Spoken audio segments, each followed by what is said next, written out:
Alrighty, how are we doing today? And welcome to my channel. This is an educational channel, and this is a segment that we have that is called Your Blind Side, where I try to protect the six of the info warriors out there, maybe overly ensconced in their rabbit holes, to see the bigger picture or see some trends that might be uh, able to ambush them. I appreciate what they've done, and I know that it's not easy. So, uh, yesterday we were talking a little bit about just the skinny on religion. It's the Old Testament. It's not that difficult to figure out what's going on. Basically, uh, the Old Testament scriptures are some are in places anyway are very accurate historically. They there's a kind of a concreteness of the Hebrew the way that they explain things. They say what they mean and they mean what they say. And so even though I have great problems with fundamentalism, there's a lot of literalism that can be applied to the Old Testament. But the thing about the Old Testament is that there's no God in it. God is employed for just the first chapter of Genesis, not even the whole first chapter of Genesis. And then there is a replacement.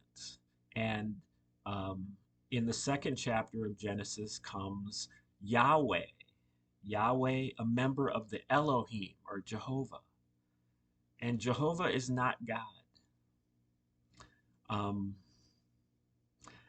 but Jehovah is kind of God toward us because um, Jehovah creates us in a genetic experiment for the purposes of getting us to basically be servants or slaves for them. They need somebody who's kind of adapted to the environment of Earth. They are not from, at least not from the surface of Earth. Maybe they're inner beings, or maybe they're from the on the ice wall, or maybe they're from outer space. But they're not from here. They're not uh, uh, really adapted to be here, but we are, and so they kind of messed around with our second chromosome, um, took the chimpanzee has an extra set of chromosomes over what the human has, and they have chromosome 2A and 2B, and in the human that those two chromosomes are combined together. And I think that was kind of the nature of the genetic experiment. And that resulted in us having higher intelligence and maybe even um, a few physical traits, maybe like an opposable thumb or um, a, uh, a non-protruding jaw or things like that. Um, you'd have to kind of really study chromosome 2 to kind of figure out what that really looks like. But anyway, the main point is that Yahweh Elohim uh, created humans in order to use them and for their tasks, which included digging up gold, which they needed for their own world to fix some ozone layer or some environmental catastrophe that they have on their own world, whether that's inner Earth or beyond the ice wall or outer space. And um, there are botched experiments, and they finally kind of get it right. And then they have to kind of reproduce us, and they have to mess around a little bit more, and they get a better specimen, and um, so so much better that they are seen as being fair or beautiful, and then some of them start having sex with some of the women of the experiment and mix the genes together in a more organic way like that, and that screws up everything. And but Yahweh Elohim is not God. He is a flesh and blood character who is as concrete as you are. It's not like a God, like a spiritual essence or presence or omnipotent, omnipresence. Uh, he is a being that is right in front of you. And he's very large.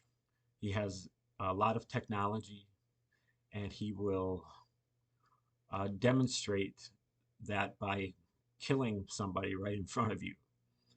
Um, and he has passed laws that make sure that you obey him. Um, but he is not God. He has got a ton of personality disorders that would demonstrate to anybody that he's not God.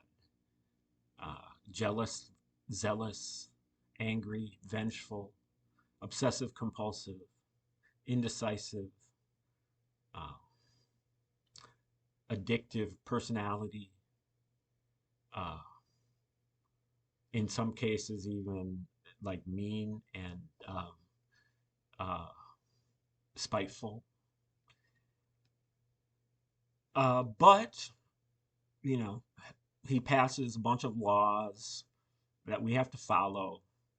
These laws have nothing to do with morality, they have to do with following Yahweh. Can you follow Yahweh? And then Yahweh has a bunch of competitors, different beings of his own ilk that have different turfs or different territories than what he has been assigned. He has been assigned these Hebrews, and he's got to find a place for them to live. But, you know, he's pretty much their protector. He will fight battles for them, and or at least help them fight battles, and he'll, you know, kind of give them the resources that they need to survive, and impart some knowledge to them that they need for survival, and you know, confer with them about various things, as long as they're behaving, as long as they're obeying what he wants them to do. When they stop doing that, then he starts to punish them. And so, but this is not a religion. This is and this is described because this is described in the Bible, but it's also described in dozens of other texts that are much older than the Bible, the original versions of these stories, and all of the mythologies from all of the ancient peoples. They're all the same. They're all talking about flesh and blood individuals, gods with a small g. They're not gods, but they are basically superior to us. And they basically have us on a string that we have to follow and behave what they say. Now, this situation has not persisted. These people eventually had to leave, and so and there were some of them that liked us quite a bit, and had a soft spot for us. And so they've upgraded us a few times over the, so it's not as dire as it sounds right off the bat. But we'll get into that more as we move along. Um, but, I'm just trying to counter this nursery rhyme version of religion that the patriot movement seems to be mired in, where it's just like, you know, this God that is, um, you know, um, in intervening in everybody's affairs constantly, and that um, that's not going on. And um, you can think it's going on, but you know that's because you're reading this book in a vacuum.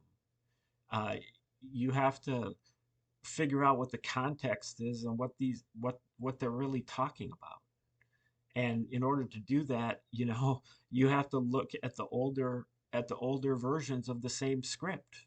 And I think that Christians or even Jews, who are looking at the Bible, um, you look at the Bible as if it's the truth, but then the actual text that the Bible is derivative of, and an abbreviation of, then you consider that to be a myth. So it's just that's mental illness. It's that you're not willing to be real about what it is that you're dealing with. So that's where we need to be going, if we're going to get to where we're going.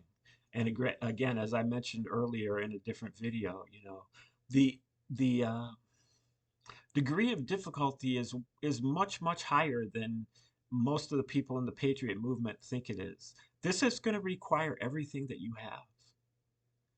You know, you're going to have to, and everything that I have.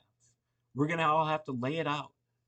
You know, we're not going to be able to like hide behind stuff that we're comfortable with or anything like that. It's going to require, we're going into a whole new world. Okay, like, share, subscribe, comment, contribute. Come back tomorrow for another episode of Your Blind Side. Just remember to watch your blind side. Have a great day.